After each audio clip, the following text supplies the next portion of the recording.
Jeffrey Kotyk is going to present us his work on the study of the transmissions of astrology into the Far East. Jeffrey is now working at the University of Bologna in the Sino-Iran project, which is a 2-year project studying the interactions between Iran and China in the Middle Ages. So, thank you for being here, and I'll leave you to your Thank you so much. presentation. Hello, everybody. So I'd like to start off just looking at this one illustrated scroll from the 13th century, and it's a Japanese scroll, and it shows the various occupations of different people. And on the left-hand side, you can see a man who's counting with rods. And on the right-hand side, you see a Buddhist monk, and in front of him are 2 circles. Now, the gentleman on the left is using counting rods. So arithmetic in pre-modern East Asia was actually not done on paper with calculations, but rather it was done using counting rods. But then we have to ask, what was this monk doing? What are those circles before him? Well, the inscription also identifies him as a tsukuyoshi, which is a Japanese word that basically refers to an astrologer. So he's actually looking at horoscopes in front of him. And this is quite historically unprecedented because in China there was no official or recognized lineage of astrologer monks. But in fact, in Japan, there did in fact emerge a lineage, a tradition, a recognized organization or community of astrologer monks. And in order to understand this, we have to inevitably look back to China because astrology in Japan, just as writing and in fact astronomy as well, is all traced back to China. So the Chinese systems, when we go back in earlier centuries, were an amalgamation of Indian and Iranian elements. And so we have to make a distinction between the two. The first wave of astrological lore from abroad came from Buddhist sources. So one of the first instances of this is actually a Buddhist mandala, part of the esoteric Buddhist practice, the Garbhadhatu mandala, which was formally transmitted to China around the year 724 by an Indian monk. And although the main function of this mandala is not astrological, the intriguing thing is that when we look at the various icons, we can actually see different astrological figures. So this is a document from Japan, the Taizo Zuzo, and what it does is it preserves the original icons as they're supposed to be drawn in this mandala. And this is it has a Japanese title, but it's actually a copy of a Chinese document originally. So it's a Japanese copy of a Chinese document. And we can recognize here most of the zodiac signs. There are some things that would be different, but for example, like the Pisces, the fish are both facing the same way, and Capricorn is a giant fish in the bottom left. And the reason for that is because they didn't really know what a Makara was, a Capricorn in India, so it was probably associated with a dolphin or a shark. And so the Makara or the Capricorn in India was transmitted as a giant fish into East Asia. But the rest of the signs are generally easily recognizable. So it's within this religious context that we first have zodiac signs being illustrated in China. And then we also have the planets. And of course, in India, as we know, you have the Navagraha, the 9 planets. So that includes the 7 visible planets and Rahu and Ketu. And this is a very important datable illustration because it actually shows Ketu emerging from smoke. Whereas normally we would expect Rahu and Ketu to be associated with snakes. And as like in the Arabic and Latin tradition, the head and tail of a dragon or of some sort of eclipse monster. But here we have Ketu emerging from smoke and Rahu just as a decapitated head, which is interesting in itself because there's no serpent, there's no snake features in this iconography. So it predates the introduction of snake features into the iconography of Rahu and Ketu. Now, with esoteric Buddhism, as was the case with theurgy and Neoplatonism, you actually had to time your rituals according to astrology. And so when the Indians were introducing this to China, they had to explain basic Indian astrology to the Chinese because the Chinese weren't familiar at all with, zodiac signs and planetary days and so forth. So that had to be explained. And then the following generation, there was a monk named Amugavajra. And so in 759 and then again in 764, he compiled a text whose title we can translate as Scripture of the Asterisms and Planets. And this text was attributed to a bodhisattva, an enlightened Buddhist saint named Manjushri, although in reality, when we analyze the different components of this text, we can see that it's pieced together from disparate and various sources, and then attributed to a Buddhist figure to legitimize it. And this was in response to a Chinese need for an astrological manual to time rituals. But this text also introduces the basics of natal astrology, not very comprehensively, but it does say, if you're born under this moon in this lunar mansion, then you'll have this kind of personality. If you're born on a Saturday, you'll have this sort of personality. So it gave the Chinese a taste of horoscopy and natal astrology, because Chinese had a system of omenology. They did practice astronomy, but that was concerned with the court, the country, warfare, the country as a whole, not individuals. This was Chinese celestial omenology couldn't tell you about your individual fate, but foreign astrology coming from India initially could tell you something about your individual fate. And I theorize that following the introduction of basic Indian astrology, there was also rapidly an introduction of Iranian horoscopy, sometime after 764. And there was a text compiled sometime around this period. The title we can translate as Secrets of the Seven-Planet Apotropeism. So it includes the basic tools to cast a horoscope and interpret it. So we're kind of seeing the basic tools of astrology being rapidly translated into Chinese. And this text, fortunately, also includes a example horoscope table. It doesn't show planetary positions, but what it's doing is outlining to the reader the house divisions and how to divide things such as the domicile rulers and the planets that are associated with the domiciles, and also marking the zodiac signs relative to the Chinese lunar stations. So it starts giving you the basic introduction of everything you need in order to start compiling a horoscope for yourself. And then the next stage was the transmission of a text whose identity recently was identified as probably being material based on Dorotheus of Sidon. It's not a faithful translation necessarily of Dorotheus, but it's very clearly based on Dorotheus of Sidon. And so this one Chinese history, the new history of the Tang Dynasty, has a bibliography of texts. And so one of the titles is this Du Li Yu Si Jing. That's the modern Chinese pronunciation. In Middle Chinese, it would have been something like Tolius, and so that kind of sounds like Dorotheus. So it is likely a phonetic transcription of Dorotheus. And it was this figure named Li Mi Qian who transmitted it apparently from Western India, and there was someone named Chu Gong who translated the text. Now, the identity of these figures is unknown, but what's interesting is that the content of this text, based on the fragments we have of it, is clearly connected to Dorotheus. And the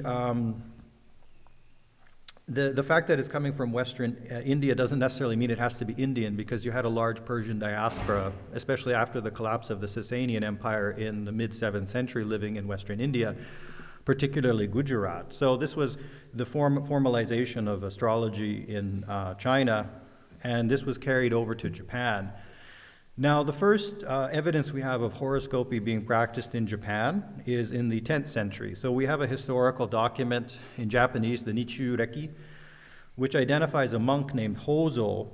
He was the first Tsukuyoshi, astrologer monk of the Tsukuyodo tradition. So Tsukuyo literally means like the way of astrology, do. So if you do martial arts, there's Judo, the soft way, and there's Kendo, the way of the sword. This is Tsukuyodo, the way of astrology. So the importance of this tradition, so the texts of of this tradition had been brought to Japan in the earlier centuries, so in the 9th century and then also in the 10th century. But we don't have any evidence that anybody was formally practicing astrology until the 10th century, because the first astrologer monk named is Hozo in the 10th century. And we have two extant horoscopes of this tradition. Unlike in the Latin and Arabic world and also India, in East Asia you have astrological texts, but we don't actually have any more than 3 extant horoscopes that actually describe a nativity and give some sort of commentary on it. So we have the astrological texts, but not the horoscopes. So that poses some challenges. But so the most recent one is from 1268, and even if you don't read the Chinese, and although this is a Japanese horoscope, it's written entirely in classical Chinese because that was the lingua franca of the time. You can still recognize that there's 12 divisions here, and it's a circular table, so it's recognizable as a horoscope. And then we also have another horoscope, which I'll discuss today, that is for a native born in 1113, and so he was 41 years old, so the consultation was probably dated to around 1154. And so what we're looking at here is a copy of the original that was, I think, executed in the 19th century, and it's, because of the page divisions, the glue came apart and the chart became dismembered, but we can reconstruct it and translate it into a very easily recognizable format like this. And then when we start looking at the details of this, you can see immediately that it's something that would be recognizable to astrologers elsewhere in the world in the 12th century. I think if you had a Latin or an Arabic or Indian astrologer look at this chart in their own language, they would recognize most of the components of it.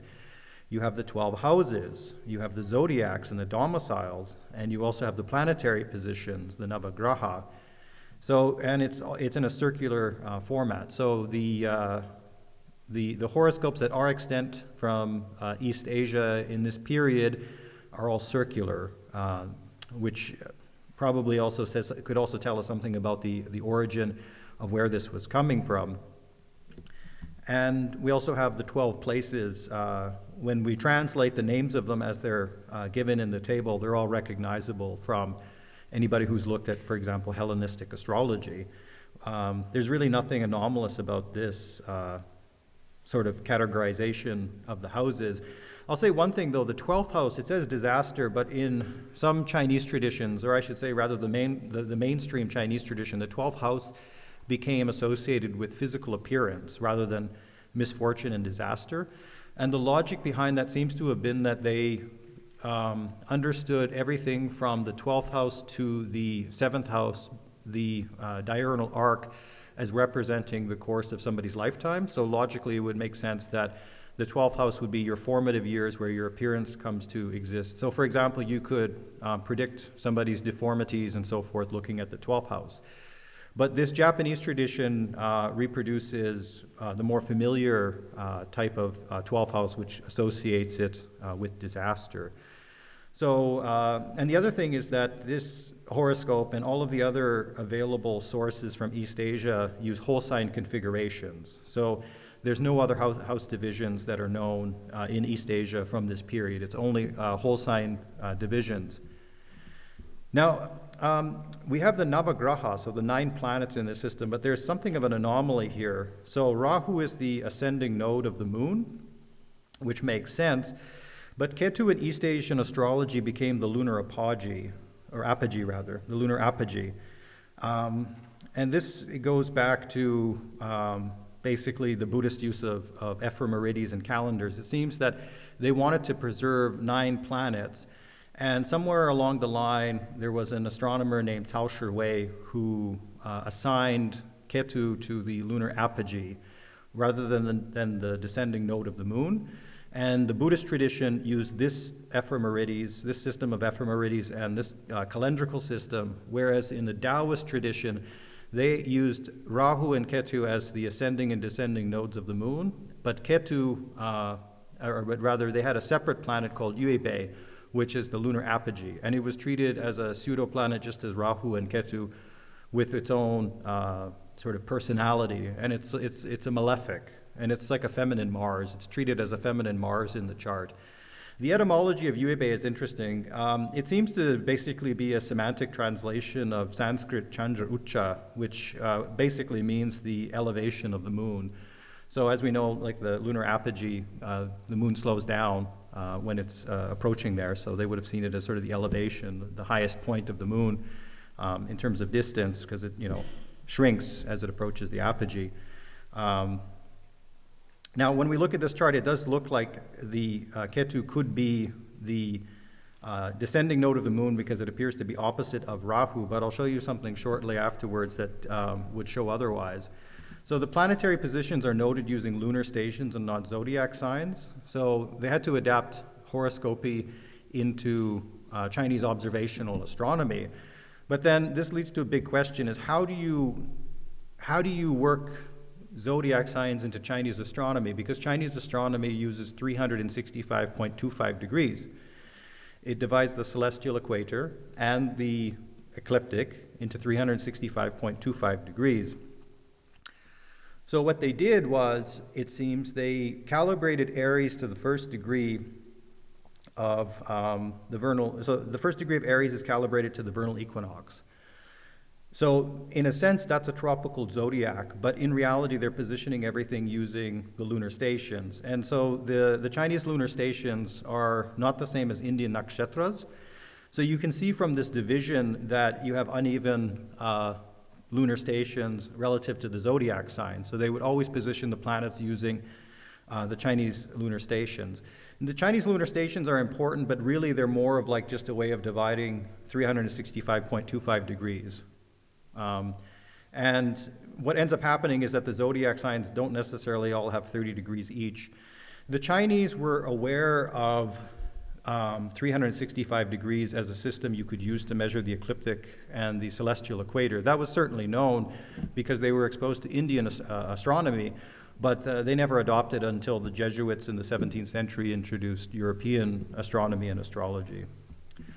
So the planetary positions for the 1113 horoscope are like this.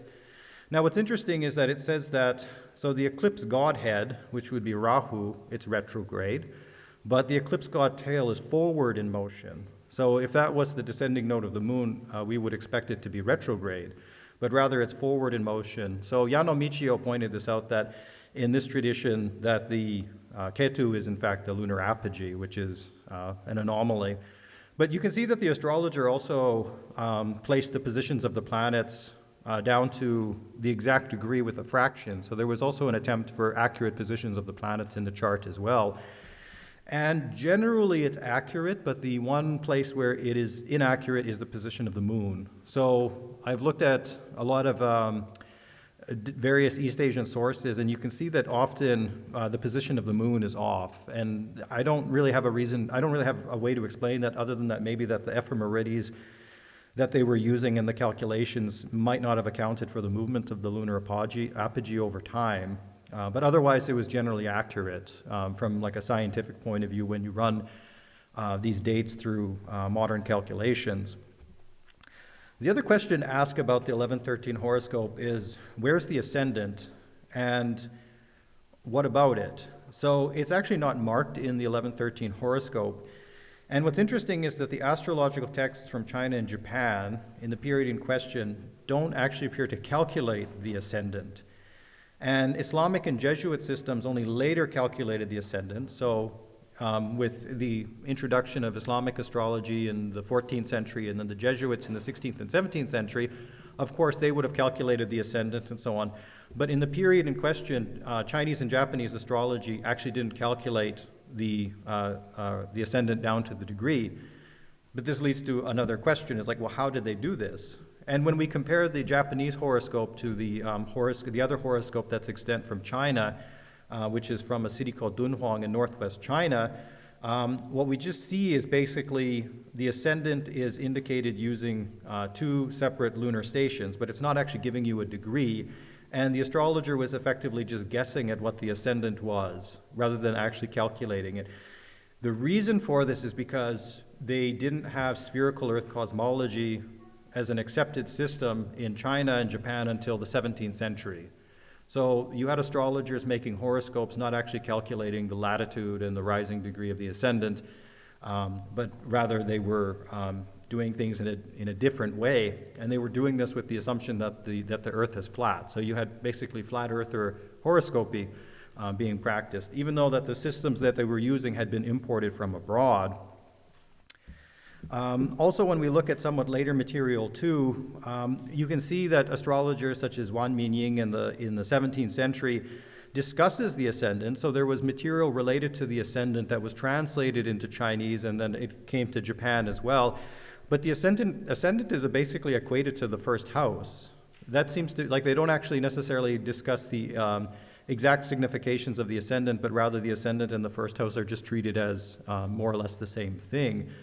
But then, how was the rising sign determined? Because you still have to be able to figure out, well, which zodiac sign, which house and so forth would occupy the first place.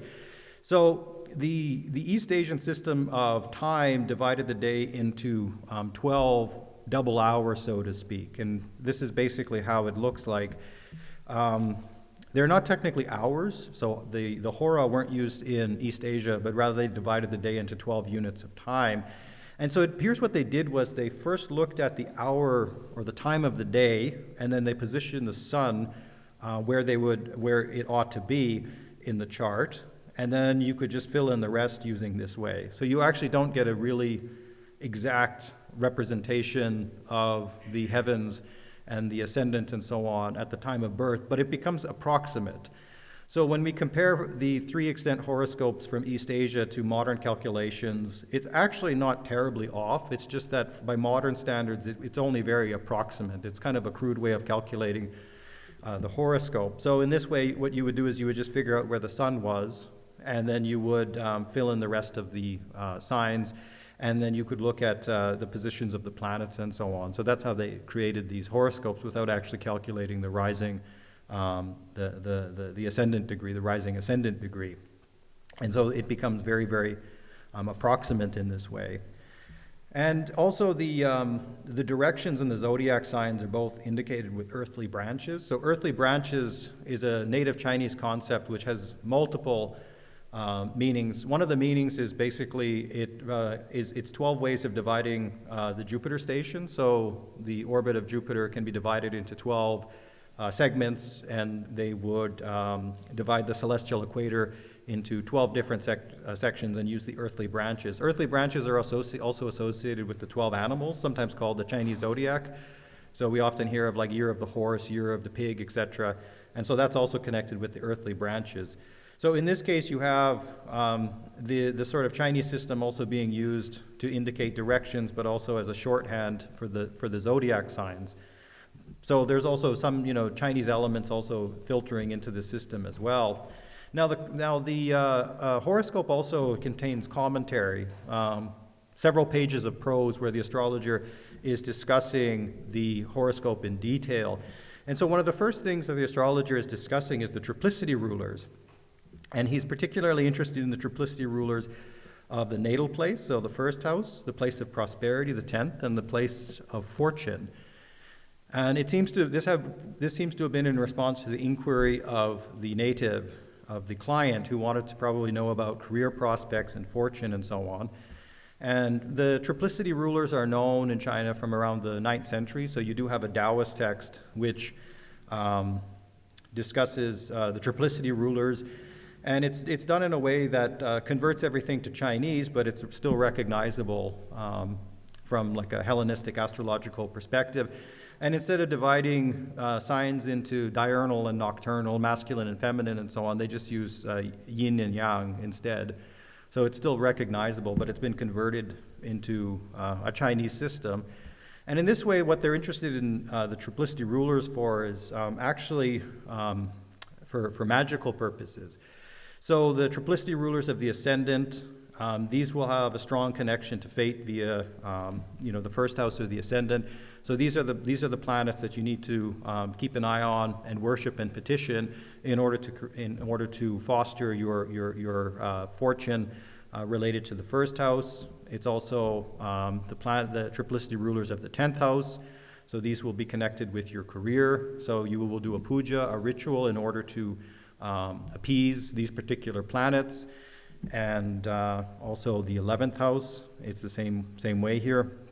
If you want to increase your fortune, you look at these planets and then you make offerings to them. So astrology in East Asia was always connected with magic. In many ways, I think the reason that astrology was really practiced, half of it was actually just magic, because people figured that they could change their fortunes if they understood their horoscope, and then on top of that, figure out the planets that they had to work with in order to improve their circumstances and increase their longevity and to live longer and so on. A lot of the doctrines that are given in the prose too, it's all recognizable from Hellenistic astrology, in particular Dorotheus. So, as I said, Bill Mack fortunately identified this Chinese text as being based on Dorotheus of Sidon, and there's citations of the same text in the 1113 horoscope. So Venus and Mercury in the same zodiac sign makes one benevolent, together possessing learning and craftsmanship, producing writings. And so Dorotheus has a very similar statement about Venus with Mercury as well, as we can see. So adorned with culture and words, loquacious in poetry, because he will compose pleasing and beautiful words. So when you compare the fragments of this text with Pingre's translation of Dorotheus, you can start seeing a lot of parallels, which just confirms that the theory that the text was based on Dorotheus of Sidon is true. Another important part of the discussion is the aspects. So just as an example, when Saturn and Jupiter are in trine, and Jupiter is in a strong position, he will have much wealth, possessing fields, buildings, and productive enterprises. And again, when we compare something to Dorotheus, if Saturn aspects Jupiter from trine while Jupiter is in a good place, then it indicates an abundance of property and land and trees and buildings and mosques. So you can see here that there's parallels. But the other point to emphasize here is that the doctrine of aspects is also incorporated in this package of practices accompanying horoscopy. Domicile rulers, of course, are very important. There's emphasis on triplicity rulers, but domicile rulers are also part of this as well. The ruler of the fifth place is in an auspicious planet in a good position. Therefore, the client will have many disciples. This is what the prose says. Now, normally we would associate the fifth house with children, but in this case, the astrologer is talking about dharma households because the client is a celibate monk. So instead of talking about your own children, your own sons and daughters, you have to talk about your disciples. So the monastics clearly had to reinterpret some of these traditional themes for their own purposes, which only made sense. The annual perfections are also discussed in the prose as well. And so this also follows the Hellenistic model, where at your birthday you move from one sign to another over the course of your lifetime. It's identical to what's done in the Hellenistic system. But for example, and also in the transits, we can also see some elements that are not of Hellenistic origin because you have references to Rahu. So for example, Jupiter is forecast to be in Pisces. So this promises to be an auspicious year, but Rahu will infringe upon the natal nakshatra of the client, so requiring that he be cautious, especially in the 6th and 7th lunar months. So there's also reference to Indian material here as well, which is being used on top of the what was originally the Hellenistic material. Just to also point out here too, that again there is this emphasis on puja, on ritual, as we can see in this citation here. So the astrologer is advocating to the client that they make constant prayer and offerings to Saturn and Rahu, the malefics, because they're going to be in this very unfavorable configuration. And basically their business was not just telling you your fate and your fortune, but also to offer magical services to you. And we have actually some material of their magical tradition, and it becomes a mix of like Buddhist, Taoist, and some evidently Indo-Iranian materials. And we know it's Iranian because there's Sogdian loanwords in transliteration or transcription.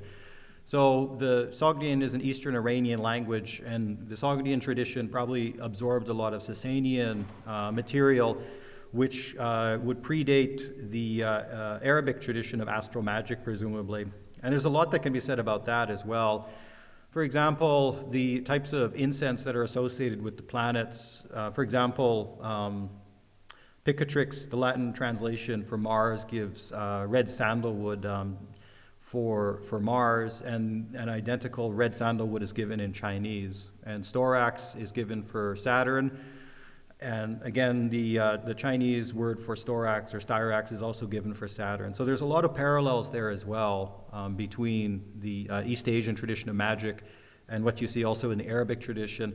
And I think a lot of more comparisons could be done. And one of the other things that I like to emphasize about the East Asian tradition of astrology is that it's a distant witness and also recipient of traditions of astrology that aren't necessarily documented anywhere else. So we think of, for example, the Arabic tradition as inheriting a lot of Persian materials, and that's completely valid and accurate, but at the same time, too, the Chinese also clearly received material from the Iranian world and also the Indian world. But the main challenge is that it's all in classical Chinese. And the few people who are interested in reading classical Chinese and also know astrology are very few. So it's really only been in the last like 20 to 30 years that there's been scholars who read classical Chinese working with these astrological materials. And they haven't really been compiled into like single volumes or all comprehensively accurately translated either. So we're kind of like on a frontier when it comes to the history of astrology in East Asia. Now, of course, a lot of people will also point out that there's modern Chinese astrology, but this is different from what was practiced in the medieval period and late antiquity. So the people who practice modern Chinese astrology, their tradition, just as the modern Japanese astrology as well, is separate from what they were doing in late antiquity. So there hasn't necessarily been a consistent lineage from late antiquity up until the modern period, which also leads to some questions of the transmission of these texts and so on. Basically, it's a big challenge to talk about astrology in East Asia because we have to compile all of these disparate sources from the Buddhist canon, the Taoist canon, look at Chinese sources, manuscripts from Japan, and put it all together in a sort of concise or chronologically accurate way. So it is a challenge, and it's basically maybe one of the big frontiers when it comes to the history of astrology. Now, one thing that's absent from the horoscope, though, is the lots, and that's interesting because the lots are known from Taoist adaptations of foreign astrology. So there is references to the lots in the Taoist canon, and they're mostly identical to Dorotheus of Sidon. There's just a few variations which are inexplicable, but generally they're identical to Dorotheus, but we don't have them in the extant Japanese horoscopes, but I suspect they were known because they're mentioned in the Taoist witness to this foreign astrology. Now, one of the last things I just want to discuss is that a very interesting application of horoscopy was actually in the art tradition, the creation of star mandalas. So what we're looking at here is the star mandala that's held at the New York City Met Museum, the Metropolitan Museum. And long story short, one of the curators had pointed out that the configuration of the planets relative to the zodiac signs is anomalous because they're all kind of clustered in one side. And they suspected that this might actually represent a horoscope, but they didn't really know how to date it or how to approach this. So I dug around, and they said like it's probably anywhere between 13th century to 14th century based on the artistic style. And I found a probable date where most of the planets line up with the zodiac signs as they appear in the mandala. So what you end up getting is basically a probable date that this horoscope represents as a nativity. And then the artist, depicted the planets, the zodiac signs, and also some of the other asterisms in anthropomorphic and zoomorphic forms. And but in this case too, Ketu is the lunar apogee, Rahu is the ascending node, and the only thing that's off again is the position of the moon. So it's kind of sort of consistently in my survey of these materials, it seems that the moon is off.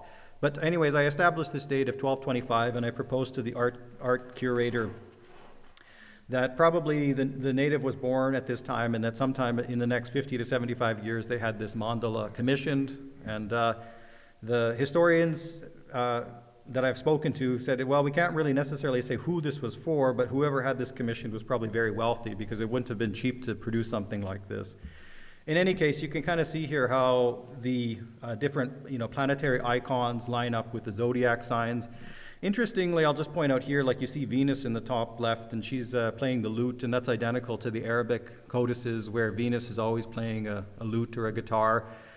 This iconography, it's Sinicized, meaning it's sort of depicted in a Chinese way, but it comes from the same sort of heritage that the Arabic tradition got their icons from. So I propose that it's most likely from a Sasanian origin, but the art historians point out, but you can't point to a uncontested Sasanian depiction of the planets, and that's true because in the Sasanian art record, you never have the planets depicted apart from maybe the sun and the moon.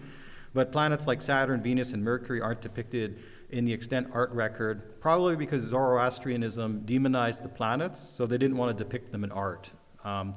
But that's a big question of where these icons came from. But the long story short, the East Asian iconography of the planets is very similar to that of the earliest extant Arabic depictions of the planets. So it probably goes back to a Sasanian heritage, but at present we can't really prove that.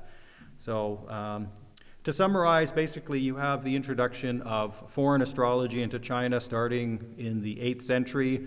It starts with basically Buddhists needing to time their rituals according to Indian astrology and the Indian calendar.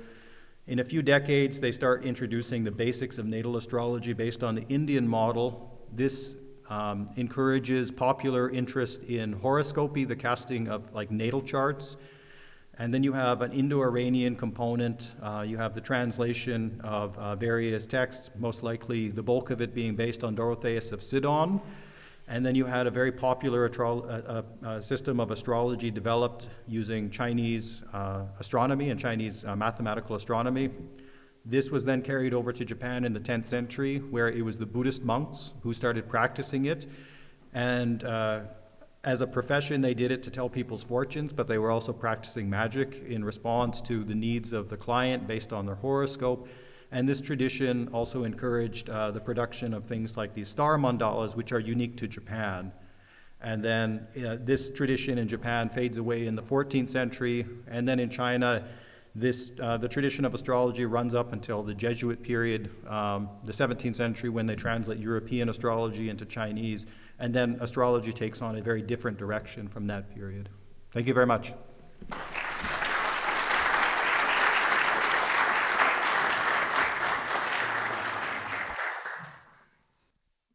Thank you very much for this fantastic lecture. I've got, again, some remarks. Sure. Maybe 2.5 remarks to you. Please. You said that there was a certain tradition of the lots in Chinese astrology that doesn't appear in Japanese sources. Yes. But you said that basically this is based on Dorotheus with some discrepancies. Right.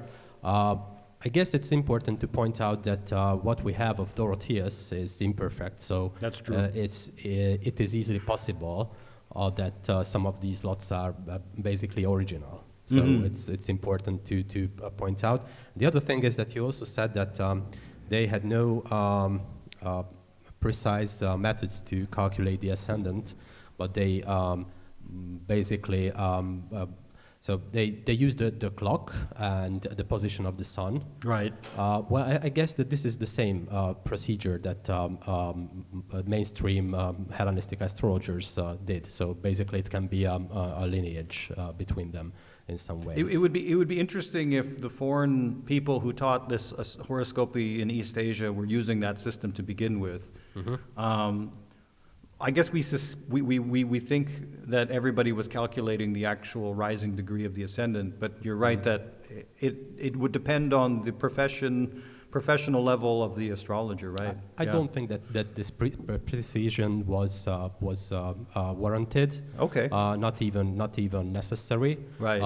In a lot of early sources, they don't really use the degrees at all. Even if they, in theory, they calculate the terms. That's a good point. Yeah. And also, you said that they make an equation between the first house and the ascendant. Right. But this is exactly the same in the Hellenistic astrology. They basically call the first house the ascendant. So we've got sort of a different notion about the ascendant with its precision. But I don't think that it was so precisely understood outside Ptolemaic astronomy. That's a very good point. Also, the other thing with the lots is that it doesn't say measure from the degree of X to Y. It actually just basically is using whole sign configurations. Exactly, and also because there were some lots with a formula of ascendant plus a house minus the ruler of the house.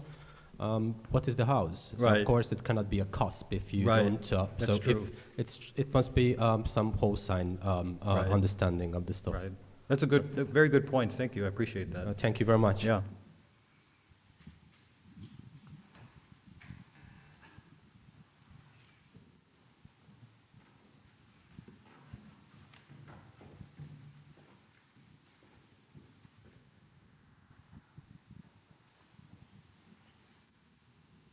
Hello. I don't know whether I picked up everything, but that was a very wide-ranging and very informative lecture.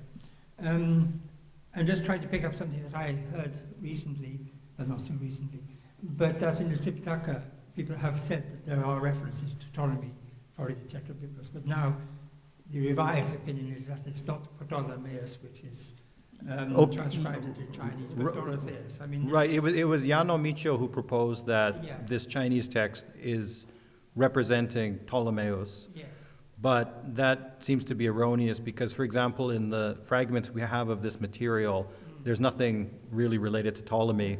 And, for example, the lot of fortune is reversed Yeah. for nocturnal diurnal. So, So in fact, I mean, if you transliterate Ptolemaeus into Chinese, it's very similar to a transliteration of Dorotheus. So there's well, that was Yano Michio's proposal, Yeah. and I think it was premature. The transcription of a lot of these foreign words, unless it's Sanskrit, is often ambiguous because transcribing Persian or Syriac into Chinese was very challenging. And it's also, we only have the reconstructed Middle Chinese pronunciations, which are tentative. So the first introduction of Ptolemaic astrology is with the Arabic or Islamicate tradition in the 14th century. And that never really became mainstream. I know that some astrologers were using it because that material is cited in a few instances, but it's not comprehensively embraced by at least the extant literature doesn't show that. It's only in the 14th century that you get Ptolemaic astrology in China. Yeah. but there's no doubt in your mind that the Nakshatra became 28 used in Chinese. So the Chinese use 28 lunar stations, which are the indigenous model, and then they ended up equating those to the 28 Indian nakshatras, even though they're not the same. Right. And it's kind of like in Chinese too, it seems that often, actually in one instance, the astronomer Meng Yixing in around the year 721, he says that the Jupiter stations that we use in China are the same as the zodiac signs of the Indians. Because there's, 12 Jupiter stations and you divide the celestial equator, so isn't that the same as the zodiac signs? It's a very premature conclusion, but when you're translating this stuff for the first time into Chinese, and they have an existing system, they had to navigate all of these challenges. Yeah. So you end up with a system of horoscopy that's functional, but it's very heavily adapted to the local system of timekeeping and observational astronomy. Yeah.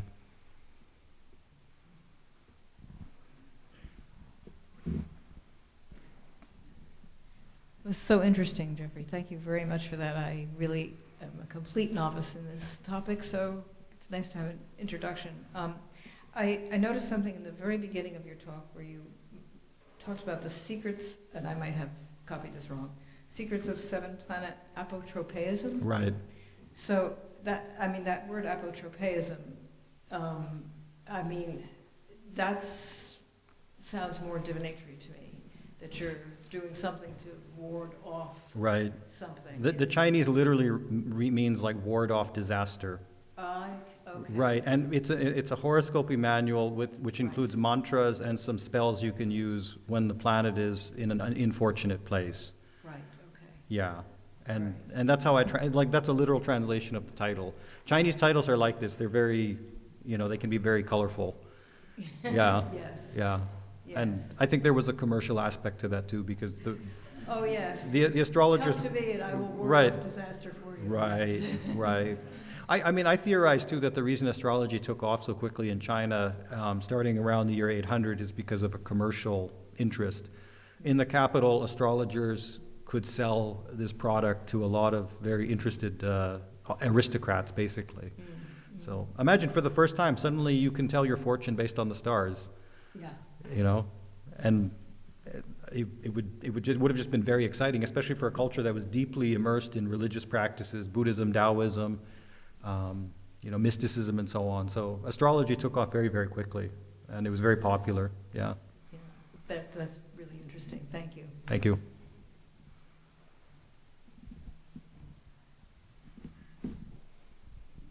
Thank you very much. A very quick question that is linked to one of the slides, if you could show, of these horoscopes. Was in the first part of your talk. Right.